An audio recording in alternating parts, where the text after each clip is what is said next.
Welcome to your Money Monday. Are you ready to do all the holiday networking? Do you know what to say when they ask you, how's the market? Hey, I'm Rich Motts. Welcome to Money Monday, session 181. First of all, happy Thanksgiving week, everyone. Thanksgiving, my favorite holiday of all times. Great food, great drinks, great family and friends, and just relax. No presents, no pressure, just a good time and giving thanks for what we have in our life and our business. So enjoy, everyone. Let's get down to it. Holiday networking script for you. So as you run into clients that you've done business with, this is a great script that I'd like to share with you. It's just simply, hey, I know you're going to be seeing a lot of people that you don't normally run into this time of year. If anyone has any thoughts of selling or buying, I'd love to help them the same way I was able to help you. If you could put me in touch, etc. Okay, you got it? So use this as you go through the holidays and you see people. Just remember that. It's a great script. So let's keep focused during the last 5 weeks of the year here, and remember that there's still business to be had, and you should know these things as you do a lot of holiday networking. So I'm going to share some great market updates with you right now. Let's start with your mindset first of all in business plan. Number one, the number one thing you need to do is get listings. Number two, get positive. And number three is get the word out about what's going on in the marketplace. Okay? There's nothing negative going on. Some of the press seems negative, so we're going to straighten that stuff out today. So the housing supply year over year, nationally, they're talking about how it's getting better, and that might affect things, yada yada. But as you can see, even nationally, it slipped back down year over year. It was getting up there, now it's in the red again. And locally, like in Stark County, we're still 17.6% lower than we were last year. So it is way, way down here. You see my big orange arrow there, 2.8 months supply of inventory. And you can see how high it was in years previous. Going back to 2009 was pretty much the peak right there. So that's where we're at now, very low.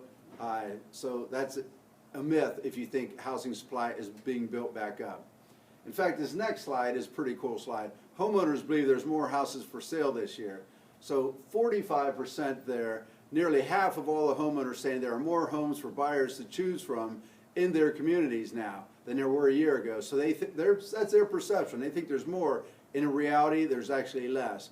Then even greater amount, 58%, so near 60% of homeowners that are looking to sell in the next 18 months are thinking that there's more listings available. So 60% think there's more listings available right now when they're thinking about selling. So that's crazy, isn't it? When reality, it's actually lower.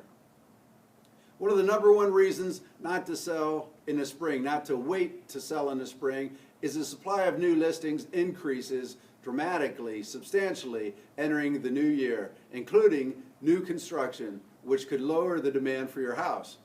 So when do most listings come on the market? The answer is the second quarter of each year. So April, May, and June here is when the majority of listings come on the market. So if you beat the demand, not beat the demand, you beat that supply of homes that builds up there, and B, where there's more demand at, where there's less listings on the market, you're going to get more money for your home and be able to move on with your life. The inventory of homes, as far as single family homes from last year, this is what they did to show you what's going on. So you see December, January, and February in the blue there, and then once March hits, and then April, May, and June gets really a lot higher there in the spring. So that's proof, history proof that inventory definitely increases substantially, which means more competition, which means less money for you as a home seller. So you want to list when there's a sweet spot in the market, and that sweet spot is actually between December and March, as you can see the big red arrow right there, the big red circle right there, okay? Then new building permits are up, so new construction is up 7.7% over last year, so that means new construction is also going to be a competitor of yours if you're selling your home. So Lawrence Young, the chief economist for the National Association of Realtors, states, "We must continue to beat the drum for more inventory. Home prices are rising too rapidly because of the housing shortage and this lack of inventory is actually preventing home sales growth potential. So realtors, it's your responsibility to inform the public of what's going on in the market to get the inventory back up. And you can see what new home inventory is doing here. It's actually quite lower in the dark blue in 2019 than it was in 2018, which means there's more of a demand for that. So the top slides that I'd like you to have on your phone this holiday season are these. Mortgage rates. You know, so January of 2018 through today, mortgage rates, you see where they really peaked there in 2018, and then late 2019, like the September, October range here, they actually came down, and now where they're going to be at 3.7 and 3.8% is what the top economists are saying, Freddie Mac specifically. Housing Affordability Index 1990 to today, so you can see that the years when distressed properties, you know, dominated the market, the affordability was much higher, but here we are right now. Homes are still very affordable to obtain.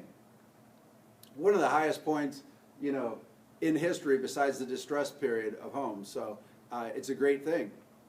The median asking for rent since 1988 is spiked. Renting is very expensive. You can own a home less expensive than buying. You can own a home much less expensive than renting a home, believe it or not. So a lot of people are talking recession right now. The top 3 reasons for the next recession are going to be trade policy, stock market correction, and geopolitical crisis. So housing isn't in until number 9. It's not even going to be an effective thing in a recession. And home prices are going to go up, so no recession on home prices. Per all these experts in the marketing industry, they're actually saying they're going to be up anywhere from near 4 to 5% in 2019 and 2 to 4% in 2020, as you can see clearly on this chart. So they're not going down, they're going up. So forecasted year-over-year change in price across the United States. You can see all the different states there. The United States in general should be about near 6%, 5.8% increase. Home prices, the changes during the last 5 recessions, okay, you can see clearly the green ones. The 3 green ones have been from 6.1, 3.5, and 6.6% appreciation in price during those recessions. Only in 1991 was there a small dip, and then 2008, of course, was a housing recession. The next recession in 2020 will not be a housing recession, so take that out of the consumer's mind. As far as mortgage credit availability, it's not crazy like it was in 2005, 2006, where anyone could breathe on a mirror and get a home, but you can see that it has improved and gotten better. So, you know, it's getting easier, a little bit easier to get a mortgage.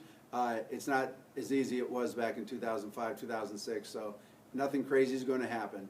And if they don't believe you where the resources are from, we have all these resources right here in our websites to verify that it's just not you pulling out of your head for them, okay? So remember, the end of the year, let's turn on the steam and, you know, get listings, stay positive, and get the word out about what's actually going on in the market, okay? So I'm Rich Motts. That's Money Monday. I will see you next time. Happy Thanksgiving, everyone. Have a great one.